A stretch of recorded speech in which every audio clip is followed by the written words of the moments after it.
Today on Screen It or Stream It. There's always a bigger fish.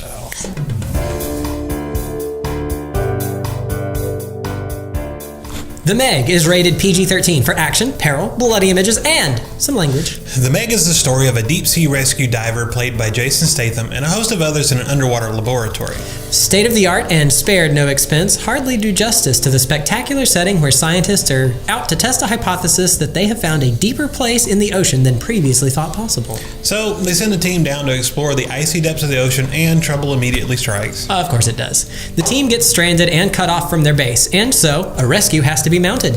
As in any man versus nature tale, no amount of preparation seems quite enough to overcome the obstacles that threaten the heroes. Sharks! Giant sharks so big they could pretty much eat a house! To put it simply, yes. So, we've got a bunch of fun tech gadgets, scientists, a billionaire, throw them in there for good measure, an action junkie, and giant sharks! Add that to the special effects, thrills, and buckets of bloody chum in the water. How did we like this one? Well, we decided that the Meg is okay.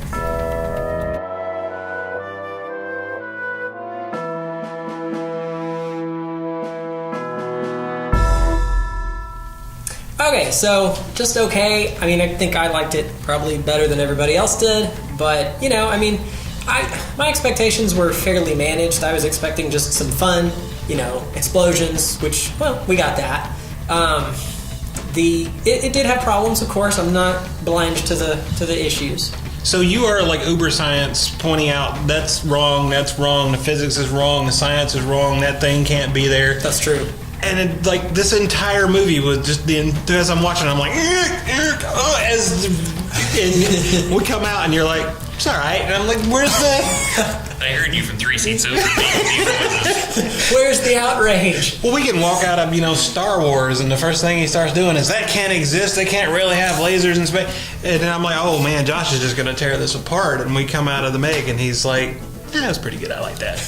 And I don't know where that came from. I didn't hate it. I didn't hate it either. It was fun, but it was not as fun as it should have been. I didn't get to know any of the characters, so I was really hoping that I would get like your A-team kind of setup here. Like, this guy does this person does this, but I don't really care about anyone because... So then they have the big group effort at the end to... Right. That would have been good. I also came into this not knowing that it was PG-13, so I was waiting for copious amounts of blood at every turn, and I never got any of that. I can see that being disappointment. Like, I didn't even think about it, but you're right. Like, it seems like the type of movie that would have, dismembered bodies and limbs flying everywhere, and it didn't have that. I remember just the one dismembered limb, which that was the token dismembered limb. It's like, I don't know. Is that like profanity? You get one before it's R or something like that? You get one severed hand or something? You get a certain number of each word that you can't say until it becomes an R rating. So my probably biggest complaint about the entire thing, and again, I didn't hate it. My biggest complaint was it felt like 3 different movies to me. Yeah. The movie started, and it was totally not what I was expecting, especially based on the trailers. But it felt like The Abyss. It was this, kind of dramatic rescue mission, and they're going down in the ocean, and I'm like, that's not what they advertised. They advertised Sharknado, and I didn't get that. And then I swear the movie ended. Like, we did the rescue mission, it's over, yay, and I went, man, that movie went by so fast. And then the second act starts, and we got Jaws. And we got Jaws for a movie, and I'm like, oh. Big Jaws. Really big Jaws. But I was like, oh, okay, yeah, no, all right, well, weird gear shift there. And then it ends, and I'm like, okay, man, that was a longer movie than I thought it was. And then the third act starts, and we get Sharknado finally. And I swear, I had to go back and look, but I would swear most of the trailer comes from the final third of that movie. Well, the movie clocks in at, about an hour and 53 minutes? It felt like 3.5. It should have been cut down to 90. It should. Well, and for, like you said, for the genre that this movie is, for action-y, blow stuff, it's a Jason Statham movie. It's what you expect. An hour and a half seems to be kind of... It's almost as long as Star Wars, and in Star Wars they developed this whole universe. We didn't need that in the Meg. You're not wrong. And I even said that, and even I didn't like that as much as they tried to develop the characters, they all felt a little bit lacking. To me, I would have traded some of the spectacle for more character development, because frankly, for me, the heart's where it's at. You give me good characters, they can do anything, and I will not care. If I like them, I can watch them telling a story in a room. It's fine. Well, I thought we were going to when it started. I was like, all right, here's the character development here, but it didn't go anywhere. We didn't get anything out of it. I loved that kid though. All right, the kid was cute and funny. But That kid was adorable. Now, the director knows how to develop characters. It's John Turtletop. He did National Treasure. He did Cool Runnings. I bet you can remember characters from both of these movies very specifically. I'm not going to remember anybody except the little girl from the Meg. She was delightful. I'm going to remember Jason Statham because that's how I'm going to remember this movie. It's a Jason Statham movie. Jason Statham's looked the same for 25 years. Hey, props to him. He's the same always. And plus, this was his wheelhouse. Jason Statham was a diver in the Commonwealth Games for England. And so the swimming and everything, this was right up his alley. Still not as cool as Vinnie Jones. No, that one is cool as Vinnie Jones. So to me, the movie almost wasn't enough. It wasn't silly enough and campy enough to be Sharknado, to be, and like you said, we didn't have blood, we didn't have gore. It could have been over the top and just, hacking, slashing, and that would have been okay. It would have been dumb. It would have been fun. You walked out and you go, oh, that's okay. It wasn't serious enough to be a really dramatic, really scary thing. It wasn't, because they would throw comedy in there, but then the comedy wasn't funny enough to be, this was a fun laugh at it. It just seemed like they tried to pepper everything in there, but in that peppering of everything, they didn't have enough time to give you, one really good thing. There wasn't enough character development. There wasn't enough horror elements. There wasn't enough comedy. Whatever they should have taken their broad scope and narrowed it down and focused it. And then going back to the 3 separate acts, I could have swore you had 3 different directors. I mean, it just seemed to have a completely different purpose and focus to me, and I liked the first act. So when Jason Statham, we have a submarine wreck on the floor of the ocean. They go get Jason Statham. Hey, come save the people, and I liked that. I enjoyed that, but at the same time, it was a little off-putting because in my mind, I kept going, "This is not the movie they advertised for us." Yeah, and I really enjoyed that, but that kind of went. I mean, that was just that entire thing was just to introduce the shark, It's the biggest inciting incident I've ever seen. You're going to make a lot of big jokes today, right? Gargantuan. The puns have started already. They will. Now, I did it was based on a book or series of books. I'm not sure how much of book ended up in movie and what they had to cut out for time. I don't know if they tried to take on 3 books, and maybe that's why it feels like they bit off more than they could chew. But definitely there were some issues there. Did you? So I didn't ask you about this, but we talked about character development. Mm-hmm. Not only was there not a lot of character development, but it felt like to me the characters, some of them changed course along the way. So they had the crew of the base station, right? And I can't remember the guy's name. He pretty much became the comedy relief at the end of it. He was saying ridiculous things and yelling ridiculous things, and he was just there to be the comedy relief, and I didn't feel he was that part when he started. I don't know what Ruby Rose, what her purpose was in any of it. She was just kind of there. The tech girl? Yeah, and she pointed at stuff and went, I made that, and they had no use for her whatsoever. Okay, sorry. Side note. That was one thing that did really upset me, because at one point there's so many things that break and explode in this movie. That crane snapped or whatever and swung back at 80 miles an hour and slapped her off the ship. How did she not die? She should have been Jello. Or had broken ribs or something. Nope, she got up, walked it off. Really? So, okay, that's the one thing that really stood out to me is what? There were so many scientific inaccuracies. And I'm not one of those people that gets hung up on but if you're going to go, it just wasn't enough. If you went full hardcore sci-fi with it, I can totally overlook any ridiculous thing you want. If you need, faster than light travel, if you need explosions in space, then go for it. It's part of that fantasy and sci-fi part. But here, there's nothing really outlandish about it other than the size of, it's a megalodon. it technically could have happened. It could have taken place. It really didn't feel like a science fiction movie. But then all of the science is just willy-nilly, we need it to do this, so it can. Oh, we need to do that, so it can. Physics doesn't work. Biology doesn't work. So do you think a shark that big could actually jump that far out of the water? I have no idea. I'm not a marine biologist, but I know whales can get pretty good air. Shamu? So... Of course not near that big. No, they're not. But, I guess if it's going fast enough, why not? I don't know, but there was this whole deal with them going super deep into the ocean. Super deep. And... The pressure, yeah, and I didn't buy that. They didn't even talk about that. Didn't even mention it. Just, yeah, we're going deep. All right, and the shark kept ramming things with its head. I don't think that's what sharks do. It bit things when it was convenient for the people to, if somebody was going to die, it would just swallow them, and they're gone. But if it's the main character, oh no, he's going to headbutt your boat for 20 minutes. Oh, there's another boat. Oh, nope, gone. And I don't know, there were just so many things like that just...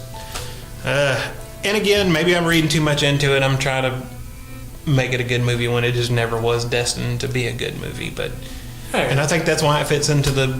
it's a good movie, it's okay, you know, watch it one time. I'm not mad I watched it. It almost... And I say this a bunch. It was a popcorn flick, but I don't think it even... For me, it wasn't even... popcorn flick good. I didn't get that much. Actually, the other thing and it didn't bother me, it didn't annoy me, but I did have this thought during the movie that here we go again. Because how many times did people, safe on a boat and then suddenly end up all of them in the water? And there was always a reason. There was, but really, every time. That's the convenience thing. We just need them in the water, so there they go. We need more peril. Everybody in the water. All right, peril's over. Get back on the boat. No peril. Get back in the water. Which, it worked, but I'd watch it again. Going back to the cast, I did find Rainn Wilson less obnoxious than I normally do. I loved him. And he wasn't making me think Dwight from The Office. Yay, good job, dude. Again, where he started and where he ended up. And not like in a character arc. Sometimes that's a good thing. They grow, they learn what... his character degraded throughout the movie, and what I expected out of him, like you said, the annoying, just kind of stupid whatever, that's pretty much where he ended up at the end. But he didn't start out that way, and there was no progression to make him that way. I swear it just felt like a different movie. Different characters, different plot, just everything changed, and there was no reason for it. I'd almost say studio interference, or they changed directors halfway through or something, but I haven't heard any of that on this one. I don't know. Maybe he was that nasty and was just hiding it. I don't know. He got me. Well, and to me, and not even the nasty part, but he did dumb. He went dumb. He did dumb things. It's really hard to do that without being spoilery, but he jumped the shark. If he's going to be doing these dumb things, we need to feel that he's almost evil, though, that he's really out for the money, and is more just, I'm kind of lazy and want to save money, as opposed to... Yeah, to outright evil. I can't really hate him for what he's doing, because he's not being just a total jerk. I'm not even super certain what he stood to gain for what he did. But at the beginning, again, because the character, it didn't seem like he was out for a gain. He was there for, he was to betterment science. He was this rich billionaire and he had money to burn. Why not burn it progressing science and have a cool thing? And, I'm sure there was some opportunities to make money there. But at the same time, he went from, I'm okay with blowing $1.5 billion on this thing to see something cool to, we better save $100,000 here by just killing everybody because they might sue us at the and it's where did that shift come from? And the rich horrible person is kind of an archetype that's been not really done to death, but it's been done a lot. I know now there are others that are not so horrible, John Hammond from Jurassic Park. He was just a nice guy. He's just a nice billionaire. So they do exist in that genre, but I guess those are kind of the same. Yeah, but then even Jurassic Park goes down that road and they all become, All the ones after him, Yeah. every single one. Well, no, because there was that one guy in that last Jurassic World movie too. Yeah, but they snuffed him out so the evil one could take over. It's true. It's true. So yeah. So I guess I can't complain too much about that because they have both sides of that still in the movies. I don't know. All of that just kind of came together, and the movie just broke down, and it just wasn't.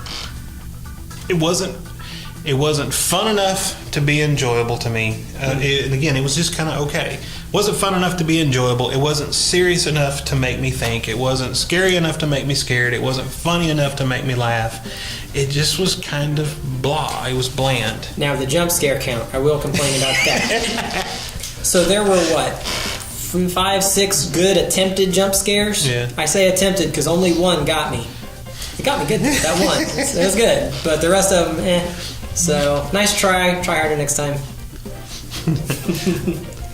Did any of the jump scares get y'all, or was it just me? No, I You definitely. got me jumping. Well, No. usually I laugh. Like, if I see that they tried to jump scare and it didn't get me, I'm like, ha. No, there was definitely one that startled me. I can't remember. I think it was. Towards the end. It wasn't the one. No, that one. The one that got you was not. me. That was not the same one because I I should remember have seen the one it coming, to be honest. I should have. But the one that got me was completely random. Like there was no point in it, and that's why I wasn't expecting it to. I think I'm too cynical usually for the jump scares to work. That's true. For me, for them to work, there has to be some tension had to have been built at some point. Because if not, I don't care, and whatever. But now never mind. That's a side story. I'll tell you later. Yeah, it just to me the whole thing. It almost felt like a Sci-Fi Channel show, like with great effects. with a much bigger budget. $130 million budget. Woo! As of now, it's taken back $92 million U.S., $300 million worldwide. Well, and we had talked about there's been a definitive lull in not only movies but the quality of movies here in the last month or so because I don't know. To me, it feels like it's still summer. Like we should still be rolling in those big summer blockbusters. Nope, summer's over. Pack it up, guys. Yeah, let's push that. But I mean, it was the number one movie, right? I know the week it came out, it was. I wasn't sure if it was this week also. But it's the number one movie for a week and maybe 2 weeks in a row, and it's going to lose. Well, it's going to lose probably $30 million box office, and that's not counting marketing and everything else. The marketing budget was just as high as the regular budget on it because you've seen this everywhere. I have seen it everywhere. So they're gonna lose $250 million on it I hope they make it back in the long run. In China, it's making tons of money now, Hey, so maybe good it'll job. be okay. Yeah, I hope so. Because, it wasn't horrible. I enjoyed it. I'd watch it again, I didn't leave angry at it. I was disappointed. I'm not angry. I'm just disappointed. Well, if you don't want to be disappointed, which y'all would like to go first? I'm gonna go first. Motion? Okay. So, again, I had a hard time with this because it did feel like 3 movies. So it was like, what do you go with? But I am going to go with The Abyss. And I mentioned that was the first part, and that was the part I actually liked from the movie. And it felt very much like The Abyss to me. So The Abyss was, I believe, 1989. Yes. And it was, so basically, again, same kind of scenario, sunken submarine. And we got to send a bunch of people in to go rescue it. And then weird things start happening, and they start being in trouble, and we got to overcome all this. I will say the special effects from The Abyss from 1989 were amazing when it came out. And it's James Cameron. It's the dude that brought us the Terminator. Some of it is okay still, and some of it is not so great. But I think as far as story-wise, it definitely doesn't have the same feel as the Meg overall. But it gave me the same feel as the first part, and I really enjoyed The Abyss. That was a great movie when it came out, so that's going to be my recommendation. Top-notch performances from Ed Harris, Michael Biehn, Yeah, it had a great cast. and that lady whose name I've forgotten. I can't believe about that. But I know she was Maid Marian in the, Robin Hood, Prince of Thieves. So, yeah, it was a good movie. Side note, the whole liquid breathing thing, that's an actual science thing they're working on. I know, but seeing that again, they did the science. They explained, this is what we're doing, this is why we're doing it, this is how we're doing it. Got none of that in the Meg. Well, I can't say anything because I also was going to go with The Abyss. You sneaky guy. Yes, So, glad I there you went go. first. So what do I got? Well, the end of the Meg was kind of fun to me. You show up at the beach, there's swimmers everywhere. And that reminded me of Joe Dante's Piranha. Came out 78, 79. You have government-made killer piranhas that are attacking a community, and people have to stop them. It's got Dick Miller in it, who's great in absolutely everything, and Kevin McCarthy is like the jerk who's trying to get everything going there. But it's a really fun movie, and it has the same kind of Gremlins kind of humor kind of feel to it. So there was Piranha was the original, right? And then they did, like, somebody made like a horrible ripoff of. They also did a Piranha 2. Well, which I know they did James sequels, Cameron but they did like Chum. Yeah. And they did like all this. Lots of terrible stuff after it. Everybody trying to expand off of Jaws and Yeah. get bloody water things. Which, Jaws is a good shark movie. Obviously, that's the shark movie if you're going to go see one, since I didn't have a proper recommendation. But I wasn't going to do that one because it's too easy. We'd like to think you've seen that. I would hope so. If not, that's one. Drop what you're doing and go watch it. It will change your life. Now stop at the first one. Yeah. Don't watch the sequels. Just don't. Don't have anything else? That's it. All right, well, that's it for us. Thanks for watching Screen and Stream It. And remember, don't take your kids to the movies on Tuesday nights because that's when we go.